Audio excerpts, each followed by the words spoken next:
Ithaca police officers were dispatched to Ithaca High School after the principal reported there had been some fighting between students. This call came in around 11:30 Friday morning. There was fighting amongst a group of white rural kids and some inner-city black youth. Several parents and community leaders were also called to the school alongside police. And when we arrived, there were about 20 students white students dressed in camouflage, lined up, against a wall. Friday's fighting wasn't the first racially motivated event at Ithaca High this week. On Wednesday, the school was put on lockdown. The state fair ended on a sour note last night after yet another outbreak of violence. And today, police fear that the string of assaults may be race-related. 2 officers were injured and 5 people were arrested last night, marking the 3rd time that a large group of young black people were involved in assaults in or around the fairgrounds. We had reports that these juveniles were attempting to assault white citizens. What we've got to realize is that there is a war going on right now in which people are being killed. We have an aging white America. They're dying. It's a matter of time.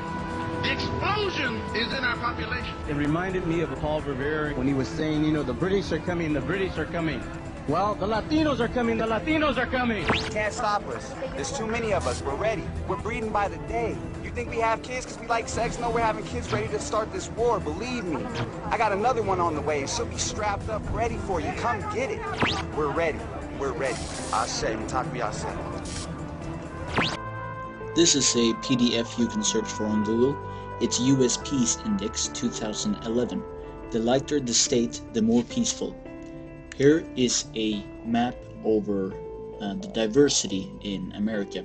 And as you can see, the more diverse the society or the state, the less peaceful it is. Sweden's 3rd largest city, Malmö, sits just across the water from Copenhagen, Denmark. Massive immigration has made Malmö today 1/4 Muslim and stands to transform it into a Muslim-majority city within just a few decades. One of the most popular baby names is not Sven, but Mohammed. Pork has been taken off some school menus. Want to learn to drive? Here's Malmö's own Jihad Driving School. And despite Malmö's usually placid appearance, this experiment in multiculturalism has not gone well. This is the Rosengård area of Malmö, a housing project where the radicalization and crime have exploded, and fire and emergency workers will no longer enter without police protection. An immigrant-fueled crime wave affects 1 of every 3 Malmö families each year. The number of rapes has tripled in 20 years. And the crime wave has only accelerated a Swedish version of white flight from the city. I was there for a demonstration, a pro-Israeli demonstration with about 400 or 500 people, Jews, non-Jews, and I came over to cover it. The police allowed these, say, 100 Palestinians and Arabs to shout and threaten and throw bombs and rockets at us.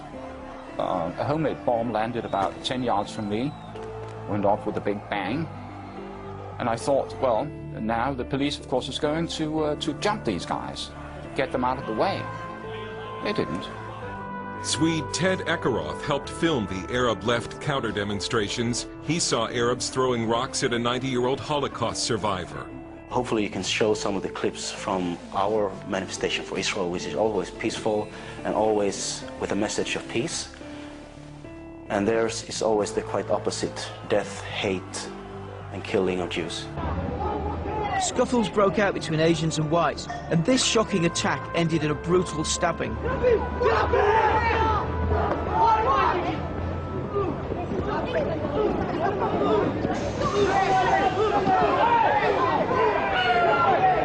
He's been stabbed. He's been stabbed. Who found themselves confronted by the anger of Asian youths. Concerned about having a riot in the city centre, the police then started to drive the Asian youth back up towards Manningham. In Manningham, a predominantly Asian area of the city, the two sides squared up, and very quickly it turned into a full-scale riot. In those early moments, you know, I think we were quite frightened, really. We thought the police were not going to be able to hold the line, and the missiles were starting to sort of go over the top of the police and amongst us.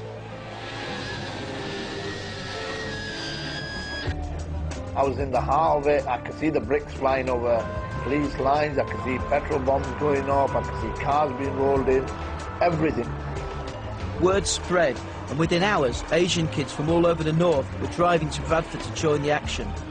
West Yorkshire Police had to call in reinforcements from 8 different forces.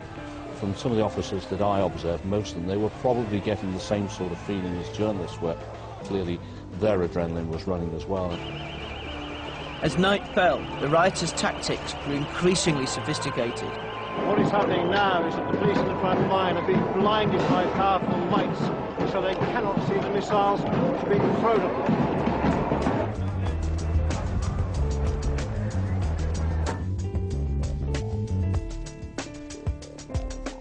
This mountain of rubble is all that's left of a local successful BMW dealership. The rioters attacked the showroom, liberated the BMWs, and set fire to them to push them into the lines of police and to create barricades across the road. The problems at Inglewood High go much deeper than today's riot. Christina Gonzalez has the story. They can do what they want to do, we can't do. Just because it's a Mexican relation, they think they're going to f*** around with us. No, that's not right. Get up there! You're the one that started it! No one knows exactly who started it, but this is how a Cinco de Mayo celebration ended up today at Inglewood High School. The black kids decided to do a payback. They didn't want to hit us first. Well, people were getting hit with bats, bottles. They just started saying black power, so they start hitting us, so we start hitting them back. School officials canceled classes, dismissed students, and called Inglewood police. Like Oldham, Burnley has a growing Asian population. Gangs of white and Asian youth took to the streets. It's really frightening. It seemed like, you know, a war going on, you know. Actually, it was terrible, absolutely frightening. By Sunday, word had got out and more white guys poured in wanting a piece of the action. So then we made our way back to Burnley Town Centre and tried to get into the Asian area where 200 Asians were waiting for us. She was trying to take me home on 13th Street. They tried to kill us. We didn't do anything to the people. They had me about 50 of them running backwards.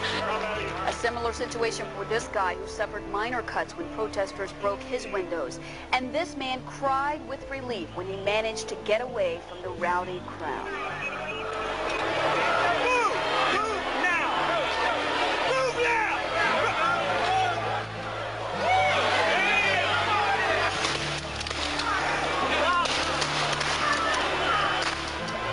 That's the sound of police firing shotguns with rubber bullets and bean bags into the crowd at Washington Park in Over the Rhine.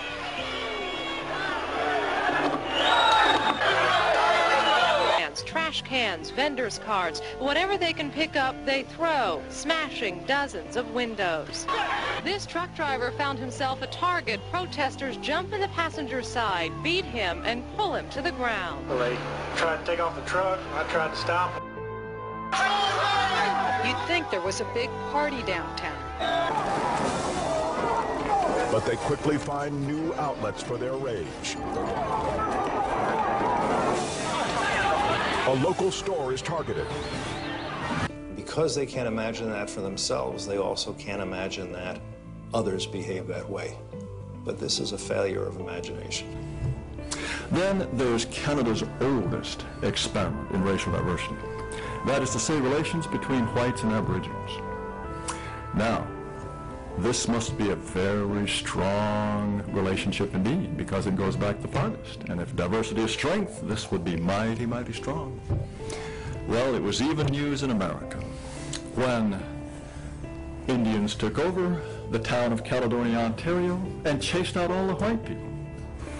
Now, Maclean's magazine warns of more in an article of December 27th of 2006. They say, quote, Canada should brace for more dramatic displays of Aboriginal defiance in 2007, warn Native leaders, who say that the First Nations frustration that boiled over in a small Ontario town this year may well be the tipping point for decades of simmering Aboriginal anger. Simmering Aboriginal anger. Decades of it. I guess it must be another strength that somehow went wrong. On the very day of the McLean's article, you know what the Mohawk Nation News says? I don't suspect you read that too often, but what they said was, quote, I'll quote again, "Don't get any ideas that we'll become Canadians. No way. We can and will handle our own affairs, so get out of our way while the going is good. Canada, you know, everything belongs to us, and we're getting it all back." Ladies and gentlemen, let's face the facts squarely. Racial diversity in Canada, just as it is in the United States, is an ordeal. If it were a strength, non-whites wouldn't set up countless groups to promote their interests. If it were a strength, no one would need diversity managers, sensitivity training. If it were a strength, you wouldn't need commissions, tribunals, councils to solve the problems it creates. And just take a look around the world. Wherever people are killing each other most diligently, they're killing each other because of diversity. Whether it's religion, race, language, that is why people are at each other's throats. Now, diversity, therefore, of the kind that Canada is promoting is one of the most obviously divisive forces on the planet. How anyone can consider it a strength, I don't know.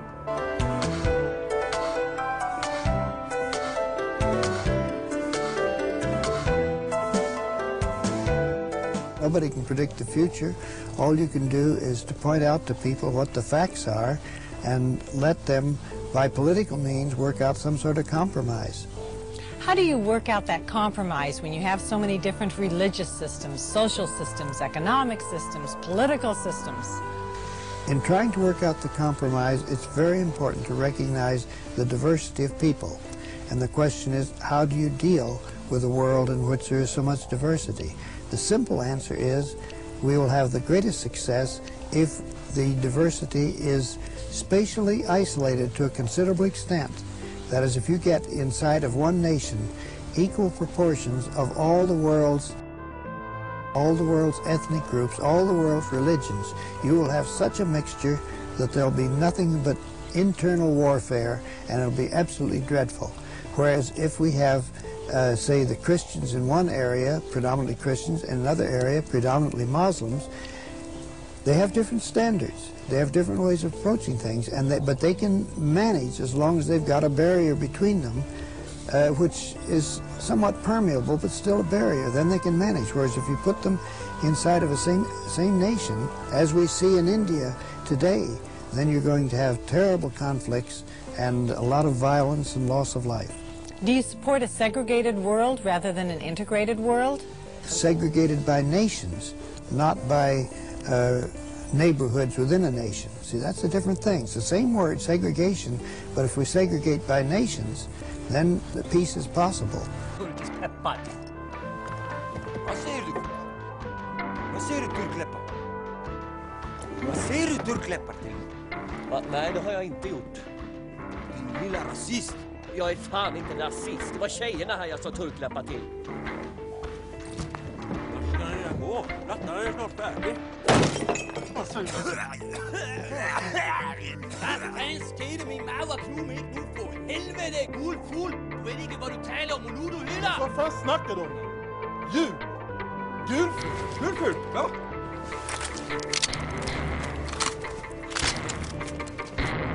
Två lappar och en halvspröd röding.